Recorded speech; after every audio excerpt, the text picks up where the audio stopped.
Energy आप ही लोगों से मिलती है। थोड़ा सा वीडियो को लाइक भी कर लीजिएगा बीच में, ठीक है।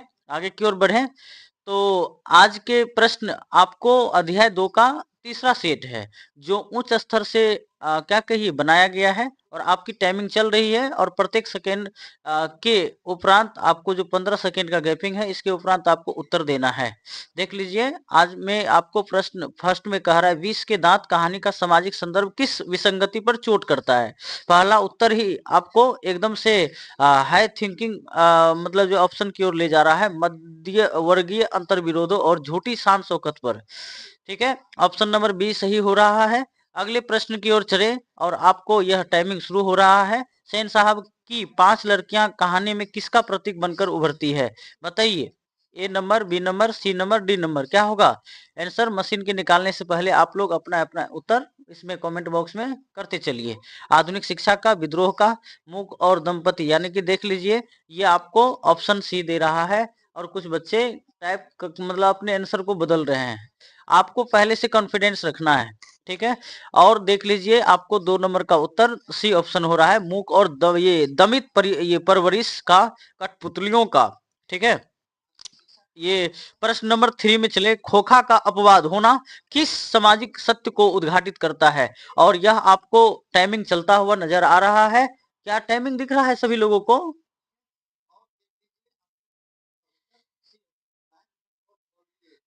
और इस प्रकार से आपको देखिए, इसका उत्तर आपको बी नंबर आया, घर के नियमों में लैंगिक भेदभाव, जेंडर बेस, ठीक है। और उसके बाद आगे बढ़िए, अगले प्रश्न की ओर चढ़े। ये 4 नंबर में, सेन साहब द्वारा खोखा को इंजीनियर बनाने की जिद क्या दर्शाती है, बताइए सभी लोग उत्तर। उनकी दूरदर्शिता और प्रेम, बच्चे की वास्तविक प्रतिभा की पहचान, और तकनीक शिक्षा के प्रति रुझान, अपनी अधूरी महत्वाकांक्षा बच्चे पर थोपना, क्या होगा इसका ऑप्शन डी नंबर हो जाएगा। सेन साहब द्वारा खोखा को इंजीनियर बनाने की जिद क्या दर्शाती है, तो आज के यह जो उत्तर है इस प्रश्न का, वह डी नंबर की ओर जा रहा है। ऑप्शन नंबर डी सिलेक्ट किया गया है। अपनी मशीन, अपनी अधूरी महत्वाकांक्षा बच्चे पर थोपना, है ना। उसके बाद आगे की ओर बढ़िए, कहानी में हंस और कौवे की उपमा का प्रयोग लेखक ने किस संदर्भ में किया है, बताइए। ऑप्शन क्या होगा इसमें से, ए होगा, बी होगा, सी होगा, और डी होगा, क्या होगा बताइए सभी लोग। ये 5 नंबर प्रश्न का उत्तर में क्या होगा ऑप्शन, बताइए। इसका ऑप्शन सी हो जाएगा, उच्च वर्ग और निम्न वर्ग के बच्चों के मिलन या टकराव के लिए, ठीक है, हंस और कौवे की उपमा का प्रयोग किया गया है। और आप लोग अलंकार की झलक सुने होंगे, उपमा अलंकार, ठीक है। बस उपमा अलंकार का काम ही है ये क्या करना, उपमा देना, है ना, पदवी देना। उसके बाद कहता है, गिरधर लाल का चरित्र कहानी के किस ये कहानी के अधिकांश भाग में कैसा दिखाया गया है, option A, B, C, D, क्या होगा बताइए सभी लोग। और इस प्रकार से आप लोग आंसर सेलेक्ट करने का काम कीजिए। ऑप्शन क्या होगा, इस 6 नंबर का ऑप्शन आपको बी हो जाएगा, एक दब्बू और हाँ मैं हाँ मिलाने वाले कर्मचारी का, ठीक है। गिरधर लाल का चरित्र कहानी के अधिकांश भाग में एक दब्बू यानी कि दबे जुबान और हाँ में हाँ मिलाने वाले कर्मचारी के जैसा है, ठीक है। यही आपके पुस्तक में आप ये क्या कहिए, आप ये विष के दांत में ये दिखाया गया है।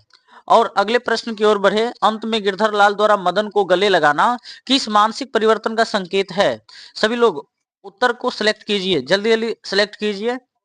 और मशीन के उत्तर देने से पहले आप अपने अपने उत्तर को दीजिए। और आपको ये 7 नंबर का उत्तर जा रहा है, ए के साथ, वह नौकरी की परवाह नहीं करता, दास्ता से मुक्ति।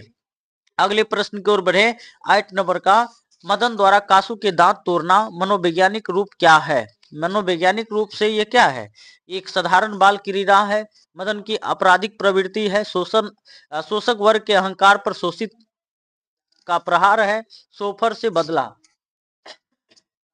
बताइए क्या होगा इसका ऑप्शन सी हो जाएगा। मदन द्वारा कासू के दांत तोड़ना मनोवैज्ञानिक रूप से ये शोषक वर्ग के अहंकार पर शोषित का प्रहार है।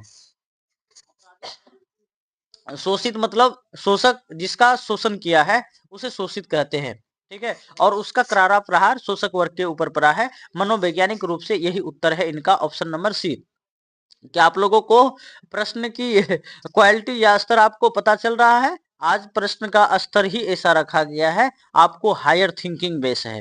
ठीक है, आगे की और देखें। सेन साहब की नई मोटर कार का काला रंग और चमक किस बात का प्रतीक है? शौक और दुख का, सादगी और सरलता का, रोब का, सत्ता का, और प्रदर्शन प्रियता का, अंधकार और अज्ञान का। बताइए ऑप्शन नंबर क्या होगा इसका? ऑप्शन नंबर सी हो जाएगा, रोब, सत्ता और प्रदर्शन प्रियता का। ठीक है, अगले प्रश्न की ओर बढ़िए।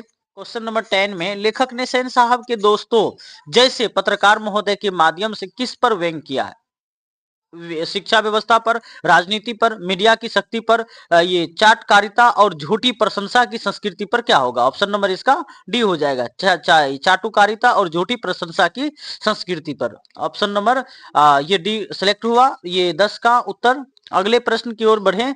महल और झोपड़ी वालों की लड़ाई में अक्सर महल वाले ही जीतते हैं, यह कथन लेखक ने किस स्थिति को पलटने के लिए कहा? बताइए इसका ऑप्शन क्या होगा? ए होगा, बी होगा, सी होगा, डी होगा। इसका ऑप्शन उपयुक्त जो है वह ए हो जाएगा। जब झोपड़ी वाले एक हो जाएं, जैसे जैसा अंत में संकेत है, तो वह कह रहा है महल वाले और झोपड़ी वाली की लड़ाई में अक्सर जो है महल वाले ही जीतते हैं।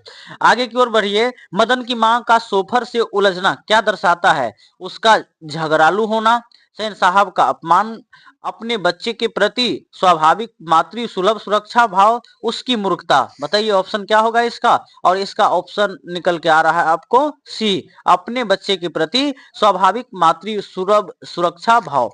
अगले प्रश्न की ओर बढ़े।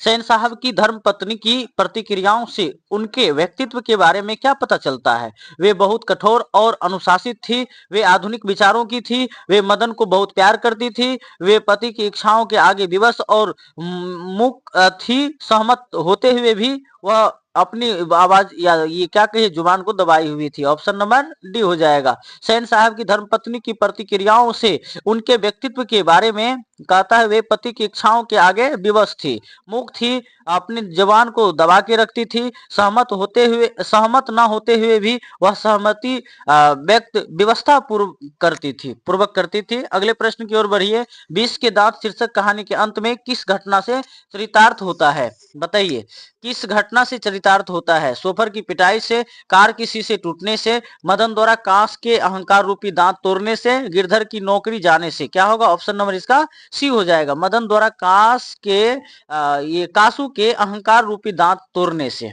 ठीक है, अगले प्रश्न की ओर बढ़िए। कहानी में लट्टू का खेल किसका प्रतीक बन गया? बचपन की मासूमियत का, जुए का, वर्ग संघर्ष के विस्फोट का, गरीबी का। क्या होगा? Option number C. बताइए, टाइमर चल रहा है और टाइमर के उपरांत आपको उत्तर आ जाएगा, आप लोग बताइए क्या होगा। ठीक है, इसका ऑप्शन नंबर सी हो जाएगा, वर्ग संघर्ष के विस्फोट का।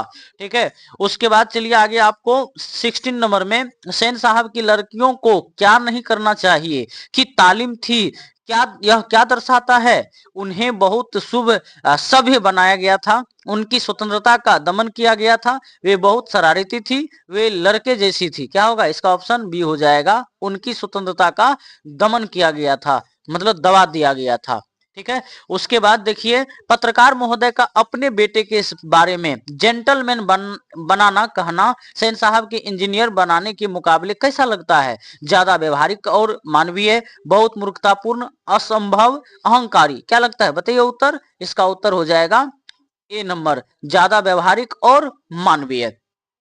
अगले प्रश्न की ओर बढ़िए। मदन का हाथों को घुटनों पर रखकर पिता की ओर बढ़ना क्या दिखाता है? अंत में वह पिता को मारना चाहता था, वह भागना चाहता था, वह थक गया था, वह मार खाने के लिए तैयार था, अभ्यस्त था। ठीक है, इसका ऑप्शन नंबर डी, वह बारंबार मार खाने के लिए तैयार रहता था, अभ्यस्त हो गया था, एक शब्द में कहे तो। अगले प्रश्न की ओर बढ़िए। किरानी शब्द का प्रयोग गिरधर के लिए बार बार क्यों किया गया है? उसकी पदवी बताने के लिए, उसे सम्मान देने के लिए,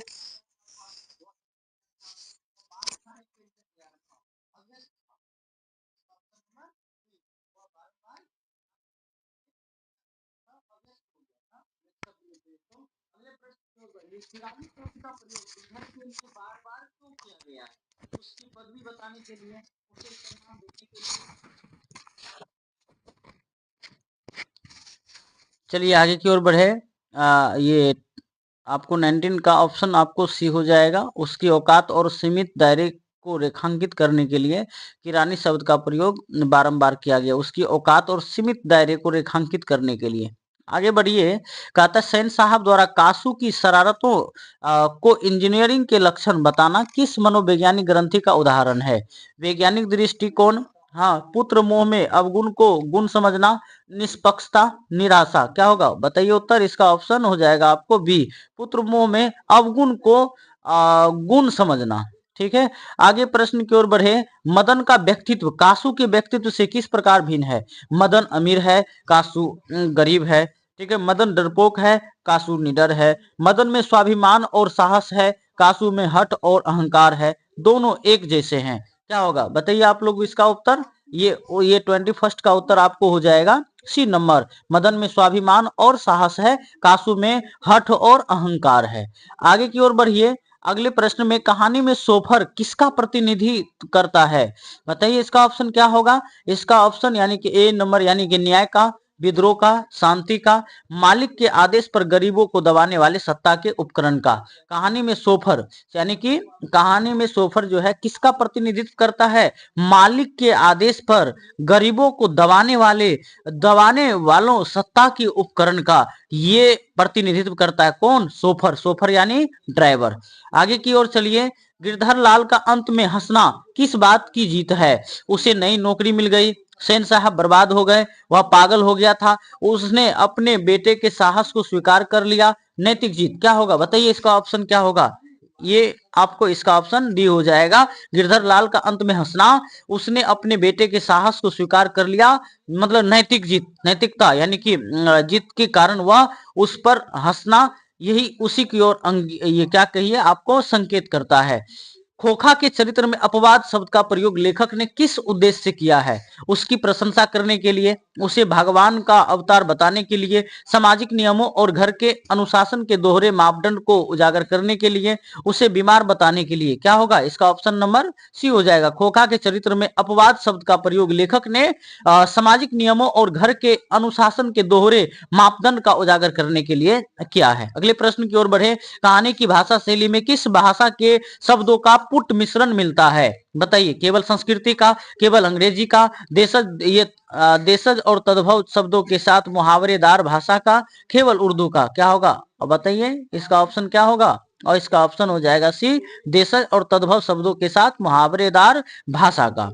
ठीक है, अगले प्रश्न की ओर बढ़े। मदन द्वारा कासू को खेल में शामिल न करने का ठोस कारण क्या था? बताइए। कासू के पास लट्टू नहीं था, मदन के दोस्त मना कर रहे थे, मदन को कासू का रोब और अहंकार पसंद नहीं था, कासू छोटा था, क्या होगा? इसका ऑप्शन नंबर सी हो जाएगा। मदन द्वारा कासू को खेल में शामिल न करने का ठोस कारण था, मदन को कासू का रोब और अहंकार पसंद नहीं था। अगले प्रश्न की ओर बढ़िए। सेन साहब की मानसिकता को सामंती क्यों कहा जा सकता है? क्योंकि वे स्त्रियों यानी बेटियों और गरीबों को दबाकर रखते थे, क्योंकि वे जमींदार थे, क्योंकि वे दाने देते थे, क्योंकि वे चुनाव लड़ते थे, क्या होगा? इसका ऑप्शन हो जाएगा ए, क्योंकि वे स्त्रियों यानी कि बेटियों और गरीबों को दबाकर रखते थे। सेन साहब की मानसिकता को सामंती यानी कि फ्यूडल सिस्टम इसीलिए कहा जा सकता है। अगले प्रश्न की ओर बढ़िए। 28 नंबर में लड़के आगे चलकर गुंडे चोर डाकू बनते हैं, सेन साहब का यह कथन अंत में किस पर लागू होने की आशंका थी? लेखक के संकेत के अनुसार बताइए। मदन पर, सोफर पर, स्वयं उनके लाडले खोखा पर, ये अत्यधिक छूट के कारण, और किसी पर नहीं। ये ऑप्शन नंबर सी हो जाएगा, स्वयं उनके लाडले खोखा। खोखा का दूसरा नाम कासू। कासू जो अत्यधिक छूट के कारण क्या हो गया था? बिगड़ गया था, जो अपने ही घर में उदंड के नियमों से वह क्या कहिए जीने का काम करता था। अगले प्रश्न की ओर बढ़िए। 29 में कहानी में गली और बंगले का द्वंद क्या है? स्वच्छता का द्वंद है, दो अलग अलग सामाजिक परिवेश, संस्कृतियों का टकराव, यातायात की समस्या, शोरगुल, बताइए क्या होगा? इसका ऑप्शन बी हो जाएगा, दो अलग अलग सामाजिक परिवेश का टकराव। ठीक है, अगले प्रश्न की ओर बढ़िए। 30 में नलिल बिलोचन शर्मा ने कहानी का अंत सुखांत ये हैप्पी एंडिंग न करके एक विस्फोट, दांत तोड़ना, गले लगाने पर क्यों किया है? पाठकों को चौंकाने के लिए, कहानी अधूरी छोड़ने के लिए, दमित भावनाओं के विद्रोह को यथार्थ रूप देने के लिए, मदन को सजा दिलाने के लिए, यानी कि दमित दबे भावनाओं को विद्रोह को यथार्थ यानी कि रियल रूप देने के लिए ये क्या किए हैं, एक कहानी मतलब क्या कि सुखांत करके ना एक विस्फोट यानी कि दांत तोड़ना गले लगाना पर ये क्या किया है, आपको उजागर करने का काम किया है। उसके बाद चलिए अगले 31 नंबर के क्वेश्चन में, गिरधर लाल द्वारा मदन को शाबाशी देना सेन साहब की किस धारणा को खंडित करता है, कि गरीब हमेशा गलत होते हैं, कि गिरधर हमेशा उनका गुलाम रहेगा, कि मदन चोर बनेगा। उपयुक्त सभी, इसका ऑप्शन सभी सही हो जाएगा। गिरधर लाल द्वारा मदन को शाबाशी देना सेन साहब की किस धारणा को खंडित करता है, ये गरीब हमेशा गलत होते हैं, कि ये गिरधर हमेशा उनका गुलाम रहेगा, कि मदन चोर बनेगा, यानी कि ये तीनों ऑप्शन सही है।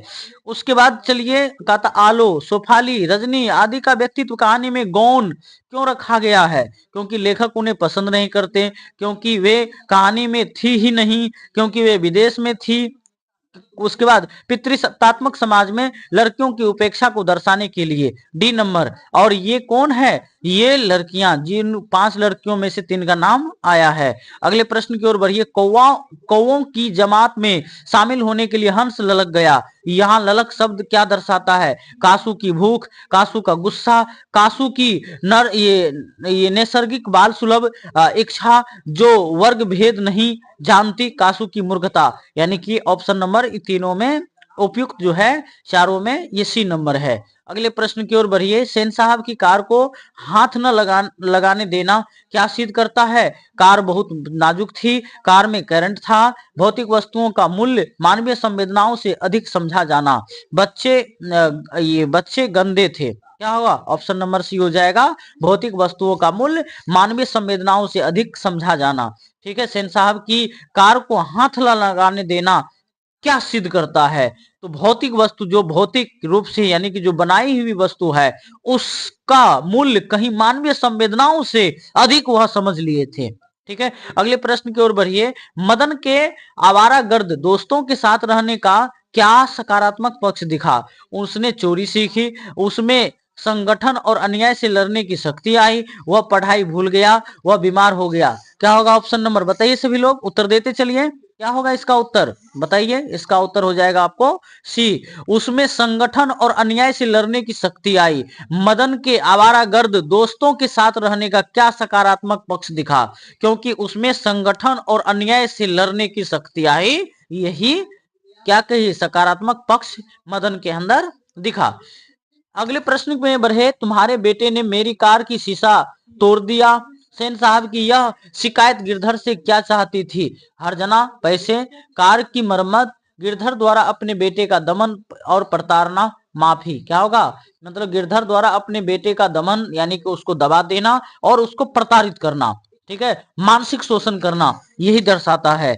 आगे की ओर बढ़िए, कहता कहानी के अनुसार मध्यवर्गीय पिता गिरधर की सबसे बड़ी व्यवस्था क्या थी, बेटे का प्यार, पत्नी की बीमारी, आर्थिक पराधीनता यानी कि नौकरी और आवास का डर, अशिक्षा। क्या होगा इसका ऑप्शन बताइए, इसका ऑप्शन आपको बताना है, इसका ऑप्शन आपको उपयुक्त में से सभी जो है इसमें से देखिए तो सी नंबर ऑप्शन हो जाएगा, आर्थिक पराधीनता। ठीक है, नौकरी और आवास का डर था, ठीक है, खोने का। उसके बाद चलिए, सेन साहब की हंसी में क्या नहीं थी, व्यंग, अहंकार, क्रूरता, सहृदयता और वात्सल। बताइए ऑप्शन क्या होगा इसका सही, सभी लोग उत्तर देते चलिए और इसका उत्तर आप लोग बताइए क्या होगा, और इसका उत्तर आपको डी नंबर हो जाएगा, सहृदयता और वात्सल। वात्सल मतलब क्या, मतलब पुत्र वाला प्रेम जो कहिए, सेन साहब की हंसी में वात्सल प्रेम था, यानी कि अपने बच्चे यानी कि बेटे के प्रति कासू के प्रति प्रेम था। अगले प्रश्न की ओर बढ़िए, कासू का अपनी बहनों को थप्पड़ मारना और सेन साहब का खुश होना क्या दिखाता है, कासू की बहादुरी, बहनों का डरपोक होना और माता पिता द्वारा गलत परिवेश परवरिश और हिंसा को बढ़ावा देना, खेल कूद। तो देखिए, माता पिता द्वारा गलत परवरिश और हिंसा का बढ़ावा देना को दर्शाता है। अगले प्रश्न की ओर बढ़िए, अगले प्रश्न में आपको कह रहा है मदन ने कासू को लट्टू नहीं दिया, यह मदन के किस गुण को दिखाता है, बताइए सभी लोग। ये आपको कहता है कंजूसी, झगड़ालू स्वभाव, अपने अधिकार और आत्मसम्मान की रक्षा, ईर्ष्या। किसको दिखाता है, तो ये आपको ऑप्शन हो जाएगा सी, मदन ने कासू को लट्टू नहीं दिया, यह मदन के कहता है अपने अधिकार और आत्मसम्मान की रक्षा के गुण को दिखाता है। 20 के दांत कहानी का उद्देश्य क्या है बताइए। अमीरों के आडंबर और गरीबों के स्वाभिमान के संघर्ष को दिखाना। बताइए। बी नंबर में दांत के डॉक्टर के पास जाना, कार चलाना सीखना, पत्रकारिता सिखाना। बताइए क्या होगा ऑप्शन इसका आपको दिख रहा है, ए हो जाएगा। 20 के दांत कहानी का उद्देश्य ये है अमीरों के आडंबर है ना और गरीबों के स्वाभिमान के संघर्षों को दिखाना। अगले प्रश्न की ओर बढ़िए। कहानी में कांच टूटना और दांत टूटना में क्या समानता है। दोनों महंगे थे, दोनों मदन ने तोड़े, दोनों गिरधर ने तोड़े, दोनों सेन साहब के लिए कष्टकारी थे। एक धनी की हानि, एक अहम की हानि, यानी कि ऑप्शन नंबर डी हो जाएगा इसका। अगले प्रश्न की ओर बढ़िए। अगले प्रश्न में गिरधर लाल का चरित्र परिवर्तन कैसे होता है। मालिक से लड़ने वालों से नौकर बनने की ओर। और उसके बाद आपको option number B, C, D देखिए इसमें से क्या होगा। और यह टाइमिंग चल रही है और टाइमिंग के उपरांत आपको उत्तर देना है। क्या होगा इसका ऑप्शन बताइए। इसका ऑप्शन हो जाएगा बी। गिरधर लाल का चरित्र परिवर्तन एक डरे हुए कर्मचारी से एक क्या कहिए आपको गवित पिता बनने की ओर क्या कहिए वह इसके चरित्र को इंडिकेट करता है। अगले प्रश्न में आप जवाब दीजिए। सेन साहब की दुनिया में नियम किसके लिए थे। केवल दूसरों के लिए, केवल खोखा के लिए, केवल सोफर के लिए, केवल कार के लिए। बताइए क्या होगा इसका ऑप्शन सही। आपको 44 में आंसर हो जाएगा ए। सेन साहब की दुनिया में कहता है नियम केवल दूसरों के लिए और लड़कियों के लिए था। और इसके बाद आगे की ओर बढ़िए। कासू की उम्र 5-6 साल का उल्लेख लेखक ने क्यों किया। बताइए इसका ऑप्शन क्या हो जाएगा सही। उत्तर आप जो है ऑप्शनों को देखिए और उसके बाद उत्तर देने का काम कीजिए। और आपको यह यदि कार्य यदि आपको अच्छा लगता हो, क्योंकि इसके लिए आप मतलब जो है आपके लिए मेहनत किया जाता है और बिहार बोर्ड में जितने पढ़ने वाले बच्चे हैं उसके लिए मूल किताब से यह एमसीक्यू एकदम से किताब बेस है। ठीक है, बाजारू किताब से अलग है और आपके एकदम कंटेंट से निकाला हुआ चीज है। तो इसलिए इस पे आप ज्यादा मेहनत कीजिएगा, आपको अच्छा कहीं ना कहीं आपको ज्यादा बेनिफिट मिलेगा।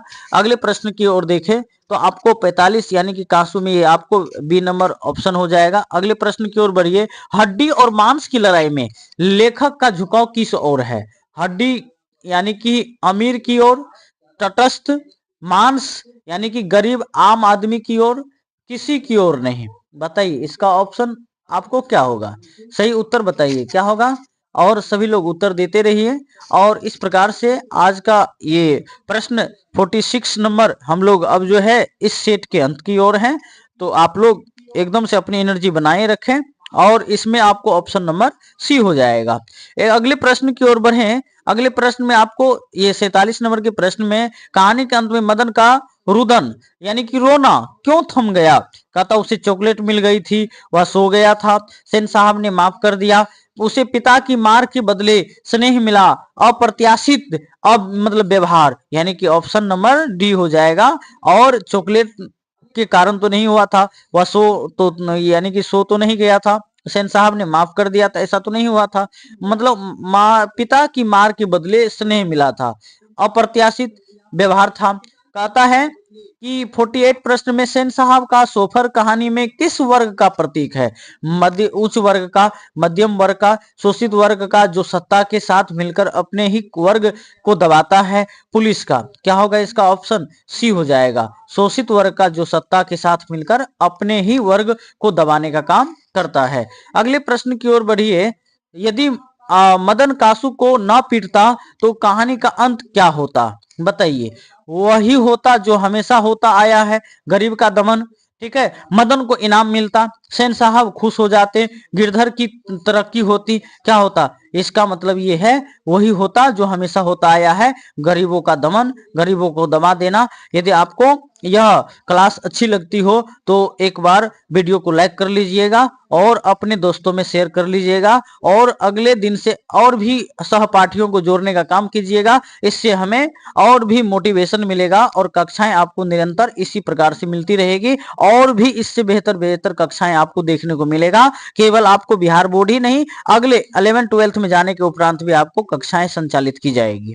ठीक है, अगले प्लस की ओर चले। ये कहता है इस सेट के अंत के प्रश्न के और मतलब जो है और हैं, और ये अंत का प्रश्न है इस सेट का, विष के दांत उखाड़ने का वास्तविक श्रेय किसे जाता है? गिरधर लाल को, मदन को, और पत्रकार को, और कहता सेन साहब को। बताइए, मदन को 20 के दांत, ठीक है, उखाड़ने का वास्तविक श्रेय जो है मदन को जाता है।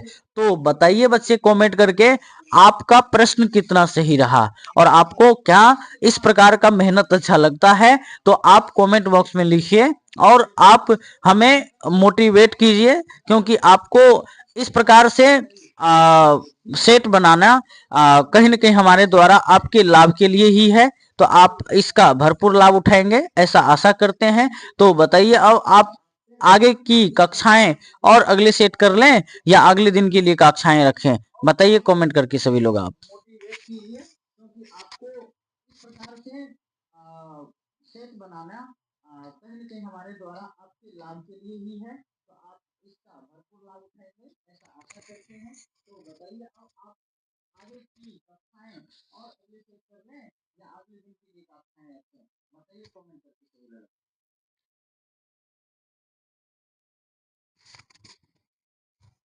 बोलिए, मैसेज कीजिए सभी लोग। अगला चैप्टर आपको लेसन 3 आएगा, और आज का प्रश्न का स्तर क्या रहा? बताइए सभी लोग, आज का प्रश्न का स्तर हायर थिंकिंग था, हम आपको पहले ही बताए थे, और आप अपना अपना कितना सही रहा आप लोगों का मैसेज करके बताइए। जितना आपको मैसेज आया मतलब जितना सही हुआ है आप उसको कमेंट बॉक्स में लिखिए। 50 में आप कितने सही कर पाए हैं, 50 में कितने सही किए हैं उसको मैसेज में लिखिए।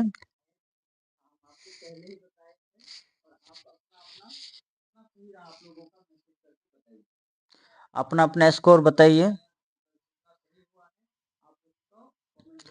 और प्रश्न के स्तर को आप देख सकते हैं कि प्रश्न का स्तर कितना तर्क संगत था। यदि बिना तर्क का यदि बनाएंगे आप तो आपको परेशानियां उठानी पड़ेगी, क्योंकि इसमें एकदम कंसेप्टुअल सवाल था। ठीक है, आज ऐसा कोई भी ऑप्शन नहीं था जो एक दूसरे से मैच करेगा, क्योंकि आप लोगों ने कल ऐसे मतलब ऑप्शन को पकड़ लिया था जिससे आप लोगों को क्या कहिए मानसिक विकार होने की खतरे हो गई थी। इसलिए हमने आज एकदम से सभी ऑप्शन के उत्तर को बैलेंस करके और परसेंटेज में बांट के रखा कि सभी में उत्तर जाए। बताइए अपने अपने स्कोर बताइए कितना सही किए सभी लोग।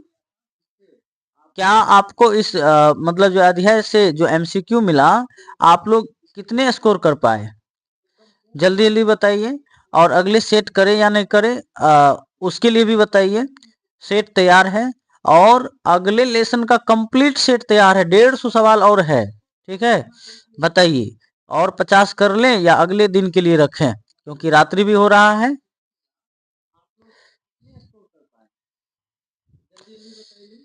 सभी उत्तर लिखिए कमेंट बॉक्स में। क्या आप लोग को लिखने में मैसेज लिखने में भी पैसा लगता है क्या? अब वीडियो को थोड़ा सा बीच में लाइक भी कर लीजिएगा।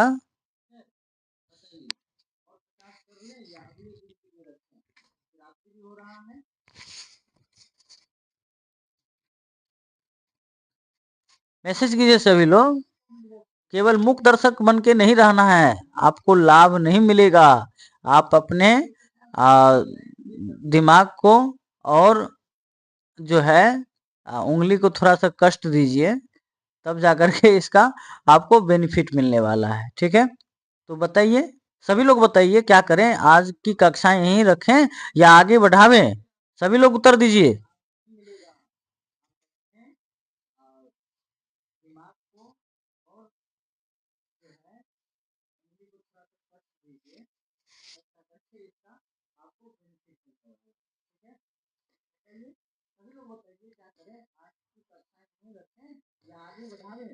तो चलिए, कुछ बच्चे बोल रहे हैं अगले सेट को कंप्लीट किया जाए। तो आप लोगों की तैयारी यदि होगी तो आज का सेट 1 आ रहा है जो साधारण ही होगा। फिर जैसे ये सेट अगले सेट में जाएगा तो आपको यह मतलब लेवल हार्ड होता हुआ चला जाएगा। चलिए, कहता है अगला लेसन, कहता भारत से हम क्या सीखे। पाठ के लेखक कौन है? बताइए सभी लोग उत्तर देते हुए।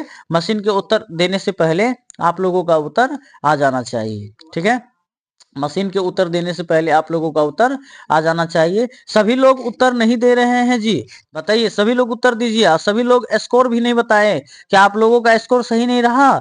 या कम से कम आप लोगों का स्कोरिंग बताना पड़ेगा, झूठ मत ये बताइएगा, गलत नहीं बताइएगा, क्योंकि आप अपने स्वयं आकलन करने वाले सेल्फ यानी कि क्या कहे निर्णय लेने वाले हैं।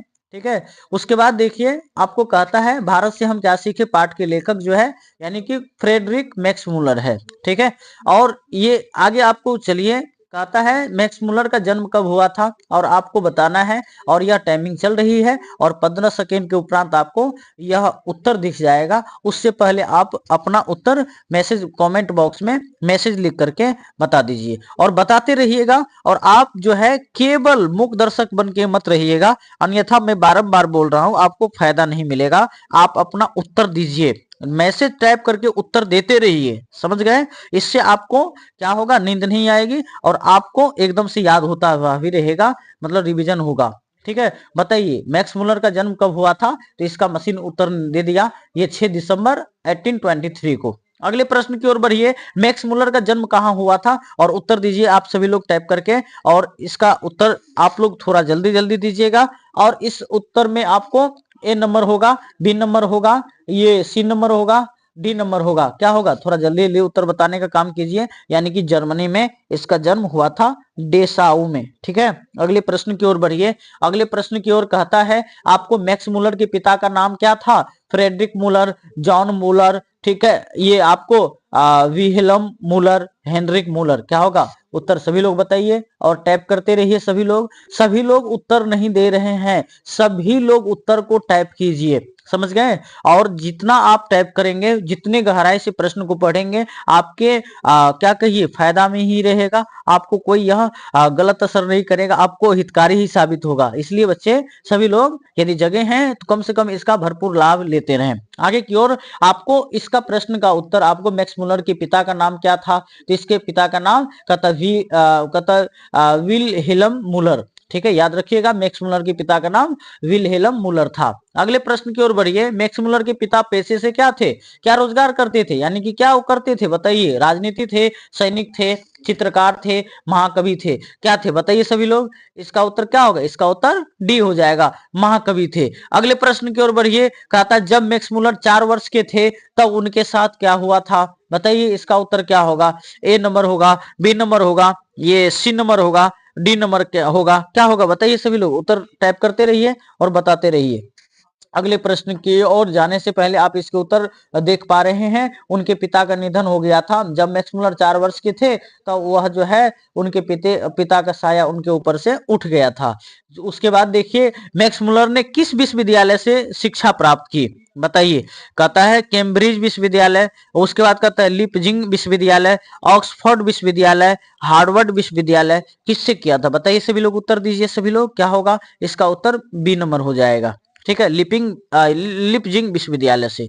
उसके बाद मैथ किस भाषा में किया था? अंग्रेजी में, किस में? फ्रेंच में, यानी कि जर्मनी में किया था। ठीक है, अगले प्रश्न की ओर बढ़िए, मेघदूत का जर्मन पद या अनुवाद किसने किया? मैक्स मूलर ने, गेटे ने, सीलर ने, शेक्सपियर ने, किसने किया? बताइए सभी लोग उत्तर दीजिए, एकदम से जल्दी जल्दी उत्तर दीजिए। और आप लोग मैसेज टाइप करते रहिए, सभी लोग मैसेज टाइप करते रहिए, रुकना नहीं है, उत्तर देते रहना है। इसका उत्तर हो जाएगा आपको मेघदूत का जर्मन ये कहता पद ये अनुवाद किसने किया? तो ये कहता मैक्स मूलर ने किया। मेघदूत का जर्मन पद अनुवाद किसने किया जी? मैक्स मूलर ने किया। अगले प्रश्न की ओर बढ़िए, कहता है आपको स्वामी विवेकानंद ने मैक्स मूलर को क्या कहा था? विद्वानों का विद्वान, महान अंग्रेज, संस्कृत का जनक, वेदांतियों का भी वेदांती। वेदांतियों का भी वेदांती क्या कहा था? बताइए सभी लोग उत्तर दीजिए, उत्तर में क्या होगा? और अपने उत्तर को मैसेज में टाइप कीजिए, यानी कि वेदांतियों का भी वेदांती कहा था।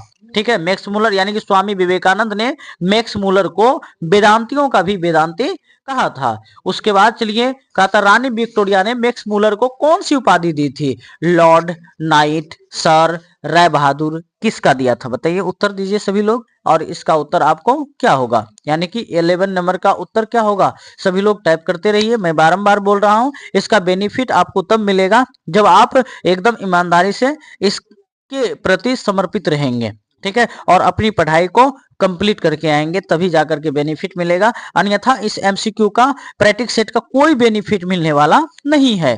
आगे आपको इस प्रश्न का उत्तर जो आ रहा है वह नाइट का उपाधि दिया गया था।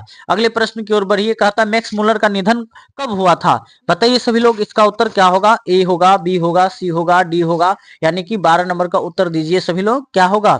सभी लोग टाइप करते रहिए और आपको टाइप करते रहना है, हो गया था।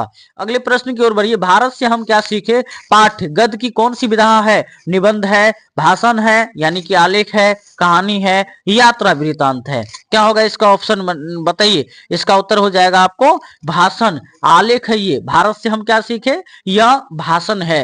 आगे बढ़िए, कहता इस पाठ का हिंदी अनुवाद किसने किया, नलिल विलोचन शर्मा ने, डॉक्टर भवानी ये शंकर त्रिवेदी, रामविलास शर्मा ने, यतीन्द्र मिश्र ने, किसने किया, बताइए इसका उत्तर क्या होगा। इसका उत्तर आपको हो जाएगा बी नंबर, डॉक्टर भवानी प्रसाद त्रिवेदी हो जाएगा, भवानी शंकर त्रिवेदी हो जाएगा, सॉरी। उसके बाद कहता आपको 15 नंबर में यह भाषण किसके लिए तैयार किया गया था, भारतीय छात्रों के लिए, बी नंबर भारतीय सिविल सेवा आईसीएस के चयनित युवा अंग्रेजी अधिकारियों के लिए, रानी विक्टोरिया के लिए, भारतीय नेताओं के लिए, क्या होगा इसका ऑप्शन। इसका ऑप्शन हो जाएगा बी नंबर, यह भाषण जो है भारत से हम क्या सीखे, यह जो भारतीय सिविल सेवा आईसीएस के चयनित युवा अंग्रेजी अधिकारियों के लिए किया गया था, ठीक है। अगले प्रश्न की ओर बढ़िए, मैक्स मुलर ने सर्वविध संपदा और प्राकृतिक सौंदर्य से परिपूर्ण किस देश को माना है, जर्मनी को, यूनान को, भारत को, अमेरिका को, किसको माना है। सभी लोग उत्तर अपना अपना उत्तर मैसेज बॉक्स में टाइप कीजिए, क्या होगा इसका उत्तर। इसका उत्तर हो जाएगा सी नंबर, भारत को। अगले प्रश्न की ओर बढ़े, वारेन हेस्टिंग को वाराणसी के पास कितने सोने के सिक्के मिले थे, 100 दारिश, 172 दारिश, 150 दारिश, 200 दारिश, कितने मिले थे, बताइए सभी लोग उत्तर, क्या होगा इसका उत्तर। ऑप्शन नंबर इसका 17 का क्या होगा, बी होगा 172 दारिश। अगले प्रश्न की ओर बढ़िए, कहता आपको दारिश क्या है, चांदी का सिक्का, तांबे का सिक्का, सोने का प्राचीन कालीन सिक्का, एक प्रकार का रत्न, क्या होगा, बताइए सभी लोग। दारिश क्या है, दारिश क्या है, बताइए सभी लोग उत्तर, अपने अपने उत्तर को आप लोग कमेंट बॉक्स में बताइए।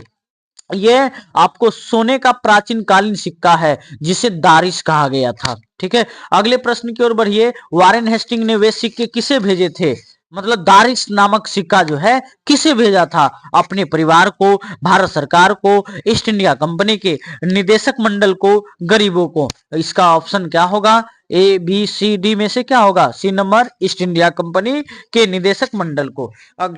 अगले प्रश्न की ओर बढ़े, उन सिक्कों का अंत में क्या हुआ, यानी कि दारिश जो सिक्का है उसका अंत में क्या हुआ, उन्हें गला डाला गया, नष्ट कर दिया गया, उन्हें म्यूजियम में रखा गया, वे चोरी हो गए, वे वापस भारत आ गए, क्या हुआ इसका उत्तर। इसका उत्तर हो जाएगा उन्हें नष्ट कर दिया गया, उन्हें गला दिया गया, ऑप्शन नंबर ए। अगले प्रश्न की ओर बढ़िए, शाहनामा का रचनाकाल क्या है, ये 5वीं सदी है ना, उसके बाद 10वीं सदी से 11वीं सदी और 15वीं सदी, 8वीं सदी, इसका उत्तर क्या होगा। सभी लोग मैसेज बॉक्स में कमेंट बॉक्स में मैसेज टाइप करते रहिए, रुकना नहीं है। इसका उत्तर हो जाएगा 10वीं से, यानी कि 10 सेंचुरी टू 11 सेंचुरी, है ना। शाहनामा का रचनाकाल जो है 10 टू 11 सेंचुरी के बीच था। अगले की ओर बढ़िए, कहता अग्नि शब्द का लैटिन रूप क्या है, फायर, आग, इग्निस, है ना, हॉट, क्या होगा बताइए। अग्नि शब्द का लैटिन रूप क्या है, यानी कि लैटिन मतलब जो है भाषा में इसको क्या कहते हैं, इसका बताइए क्या कहते हैं। तो इसे आपको इग्नियस कहते हैं। अगले प्रश्न की ओर बढ़िए, कहता है जनरल कनिंघम का संबंध किससे है, साहित्य से, सेना से, पुरातत्व विभाग से, चिकित्सा से, किससे होगा, बताइए सभी लोग उत्तर देते रहिए।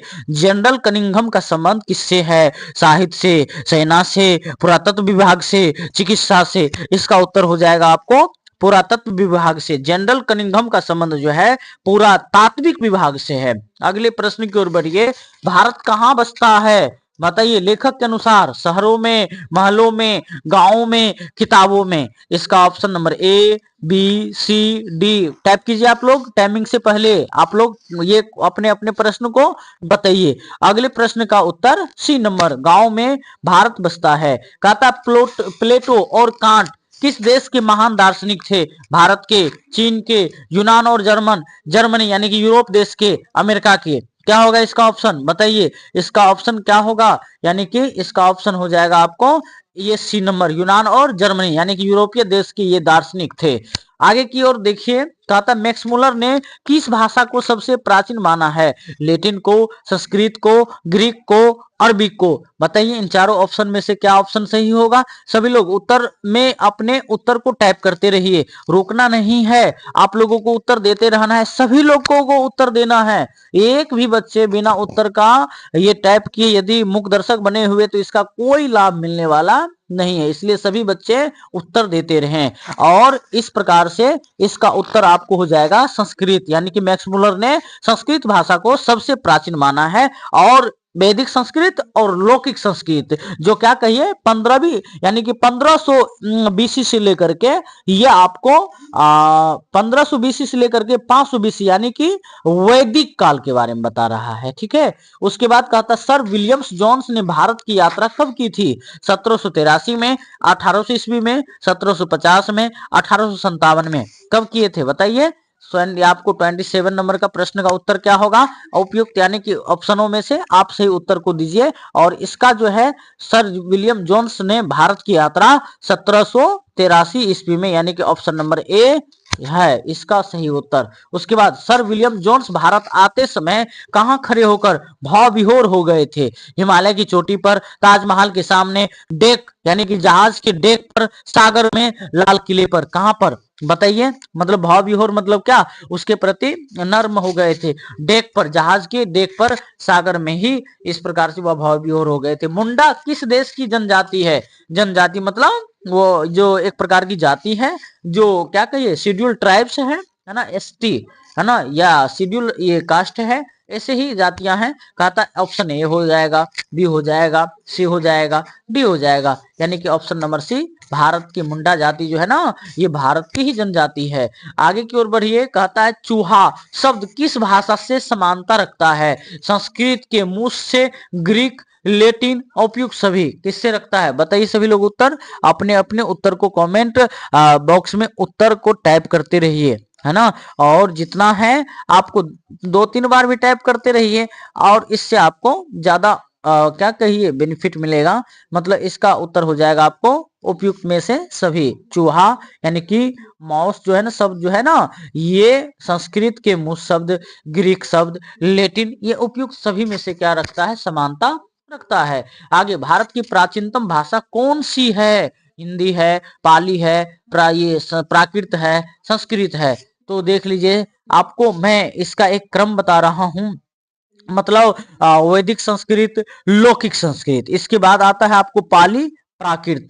ठीक है, और वैदिक संस्कृत, लौकिक संस्कृत, संस्कृत का ही मतलब बात कही है। लौकिक संस्कृत में यानी कि का प्रारंभ जो है ना आपको पाणिनि ये अष्टाध्यायी की के क्या रहे? एक बड़े विशेषज्ञ रहे, व्याकरणी रहे, समझ रहे हैं ना। उससे पहले आपको वैदिक ये संस्कृत को वैद की छंदस, छांदस आदि नामों से जानता है, जिसका ईस्वी सन आपको 1500 बीसी से लेकर के 1000 बीसी माना जाता है। लेकिन लौकिक संस्कृत की बात करते हो तो यह आपको 1000 बीसी से लेकर के 500 बीसी माना जाता है। वही प्राकृत की बात करते हो मतलब लौकिक संस्कृत, उसके बाद लौकिक के बाद जो है पाली, पाली को आर्ष प्राकृत और इसका ईस्वी सन आपको जो है ना 500 ईस्वी से लेकर के 1 ईस्वी बताया गया है।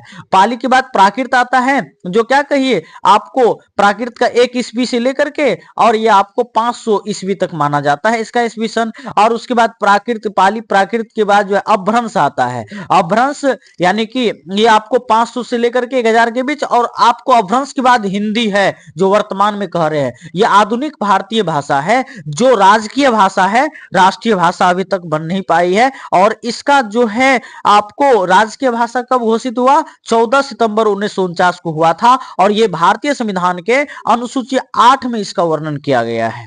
ठीक है, अगले प्रश्न की ओर बढ़िए। आपको ये 32 में मैक्स मुलर ने किसे नवागंतुक यानी कि कहा है? स्वयं को, अंग्रेजी अधिकारियों को, भारतीय छात्रों को, पर्यटकों को? बताइए इसका उत्तर क्या होगा। सभी लोग टाइप करते रहिए और बताइए जल्दी से, कमेंट बॉक्स में उत्तर देते रहिए। और इसका उत्तर क्या होगा बताइए। इसका उत्तर आपको क्या हो जाएगा? अंग्रेजी अधिकारियों को नवागंतुक बताए हैं मैक्स मुलर ने। उसके बाद बताइए अपरा का अर्थ क्या है? पाठ के संदर्भ में पूर्व, उत्तर, पश्चिम, दक्षिण क्या होगा बताइए। इसका उत्तर क्या होगा? आप लोग पढ़े होंगे तो आपको ये जरूर ये मतलब जो है इसका उत्तर आप बता पाएंगे। बताइए इसका उत्तर क्या होगा। यानी कि अपरा का अर्थ क्या है? पाठ के संदर्भ में पूर्व है, उत्तर है, पश्चिम है, दक्षिण है। इसका उत्तर हो जाएगा पश्चिम। अपरा का अर्थ है पश्चिम। ठीक है, अगले प्रश्न की ओर बढ़िए। तो कहता आपको मैक्स मुलर ने विलियम जोन्स के किस गुण की प्रशंसा की है? उनकी अमीरी की, उनकी कठोरता का, उनकी जिज्ञासा और भारत प्रेम सहानुभूति का, उनकी चालाकी का? बताइए क्या होगा इसका उत्तर। सभी लोग मैसेज टाइप करते रहिए कमेंट बॉक्स में और उत्तर देते रहिए। ठीक है, और उसके बाद जो है आपको 34 का उत्तर इस प्रकार से सही होता हुआ नजर आ रहा है, उनकी जिज्ञासा और भारत प्रेम यानी कि सहानुभूति। उसके बाद चलिए पिता शब्द कहता है का प्रयोग क्या सिद्ध करता है? कि सभी भाषाओं का कोई संबंध नहीं, कि लोग एक दूसरे की नकल करते थे, कि संस्कृत, ग्रीक, लैटिन और अंग्रेजी एक ही परिवार की भाषाएं हैं, कि यह शब्द नया है? नहीं, पिता शब्द का प्रयोग यह सिद्ध करता है कि संस्कृत हो, ग्रीक, लैटिन हो और अंग्रेजी हो, एक ही परिवार की भाषाएं है। आगे कहता संस्कृत की सबसे बड़ी विशेषता क्या है? उसका कठिन होना, उसकी प्राचीनता और वैज्ञानिकता होना, उसका धार्मिक होना, उसका लुप्त होना। क्या होगा बताइए। संस्कृत की सबसे बड़ी विशेषता आपको क्या होगा? चारों ऑप्शनों में से आप सही ऑप्शन जो है ढूंढ करके बताइए क्या होगा। इसका ऑप्शन नंबर हो जाएगा आपको बी। और अगले प्रश्न की ओर बढ़िए। कहता आपको मैक्स मुलर ने अपने भाषण के अंत में अधिकारियों से क्या कहा?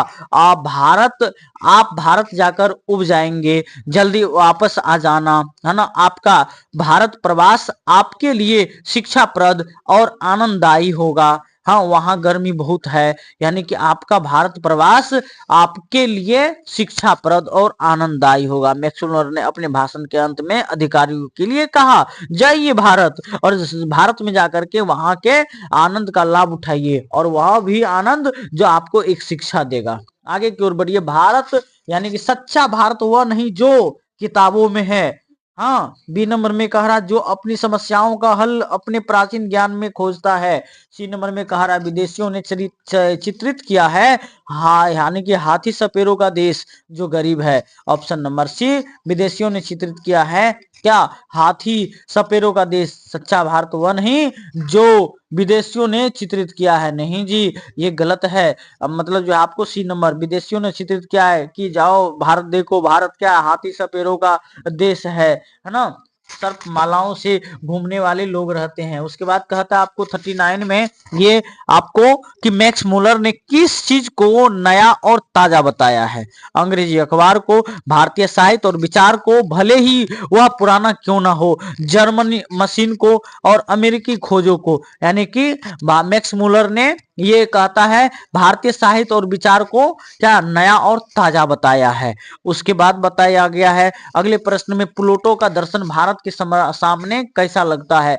मैक्स मुलर के अनुसार बताइए। बहुत बड़ा लगता है, समान लगता है, वह फीफा या पूरक, भारत का दर्शन अधिक गहरा है, विरोधी है। क्या होगा इसका ऑप्शन नंबर सी हो जाएगा। ठीक है, उसके बाद चलिए आगे। कहता है मैक्स मुलर ने कालिदास के किस नाटक का अनुवाद किया? शकुंतला नाटक का। हाँ, उसके बाद कहता है माल, ये कहता है विकाग्निमित्रम का। उसके बाद कहता है आपको ये विक्रमो, ये कहता है का, कहता स्वप्न वासवदत्ता का। किसका? इसका ऑप्शन नंबर ए हो जाएगा, शकुंतला, यानी कि मेघदूत काव्य है, शकुंतला नाटक है। उसके बाद कहता हरकस, ये हकर्स, ये कहता है हकर्स कौन थे?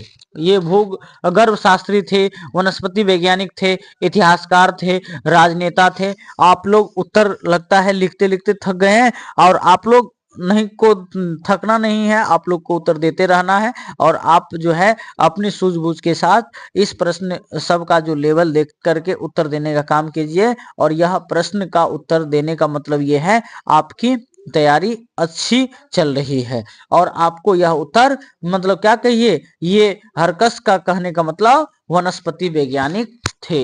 हरकस कौन थे? वनस्पति वैज्ञानिक थे। कहता है निरिवंश विद्या का संबंध किससे है? यानी कि कहते एथनोलॉजी, ठीक है, का संबंध किससे है? पौधों से है, पत्थरों से है, मानव शास्त्र से है, तारों से है, किससे है? यानी कि निवृंश विद्या, यानी कि इसका मानव शास्त्र से है संबंध। उसके बाद कहता है आपको ये क्या कहता है 44 में, देवत विज्ञान का अर्थ क्या है? बताइए। दवाइयों का विज्ञान, देव विज्ञान, भौतिक विज्ञान, रसायन विज्ञान। इसका ऑप्शन क्या हो जाएगा? सभी लोग उत्तर टाइप करके बताते चलिए। और इस उत्तर में आपको सही उत्तर क्या होगा, अपने अपने उत्तर को टाइप करके बताते रहिए। देवत विज्ञान का मतलब यह है आपको देव विज्ञान, यानी कि मैथोलॉजी। उसके बाद कहता है आपको संस्कृत भाषा और फारसी भाषा में क्या समानता है? दोनों एक ही लिपि में है, दोनों भारत की है, दोनों का मूल उद्गम का एक ही परिवार संबंध है, कोई समानता नहीं है। ऑप्शन नंबर क्या होगा? चारों में से ऑप्शन नंबर क्या होगा? सभी लोग उत्तर देते रहिए। और एक बच्चे इसमें से गायब हो गए हैं, जैसे लगता है वह सो गया है, ठीक है।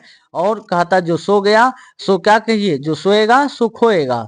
और इस प्रकार से मतलब हर कोई आपको सफलता और वह एक क्या मांगता है, संघर्ष मांगता है, समर्पण मांगता है, और वह एक कठिन परिश्रम मांगता है। तो जो कोई कठिन परिश्रम नहीं करेगा तो भला उसे अच्छे परिणाम कैसे मिल पाएगा?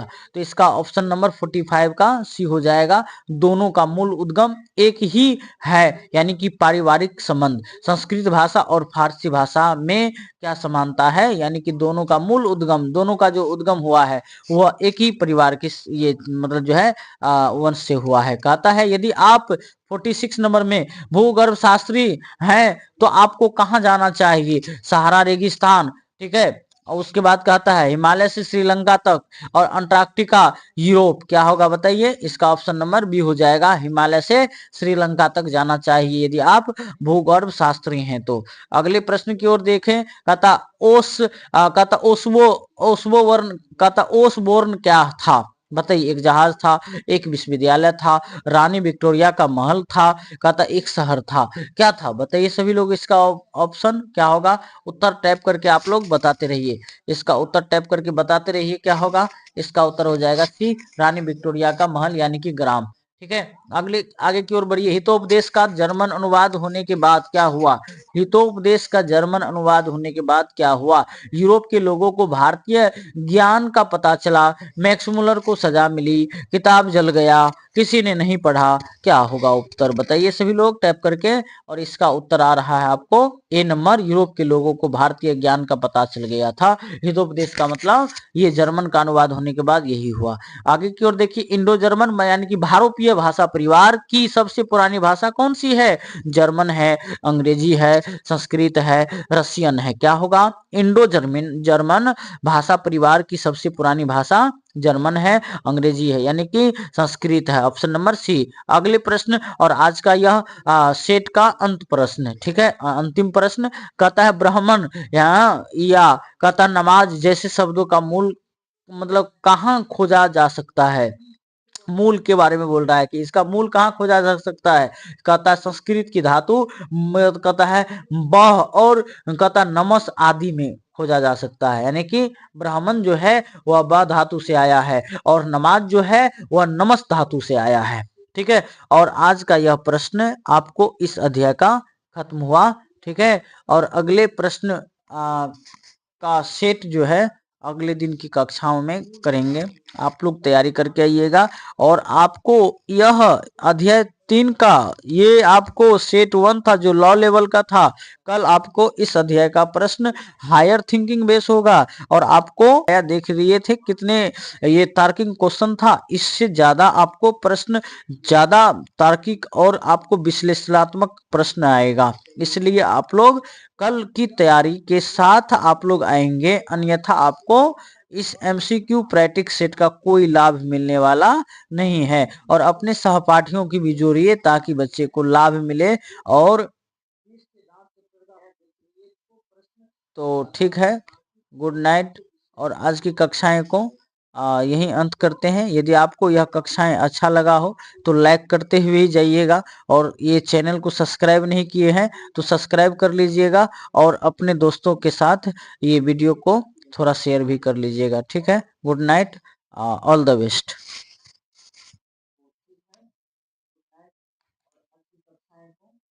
यही अंत करते हैं। यदि आपको यह कक्षाएं अच्छा लगा हो तो लाइक करते हुए जाइएगा, और ये चैनल को सब्सक्राइब नहीं किए हैं तो सब्सक्राइब कर लीजिएगा, और अपने दोस्तों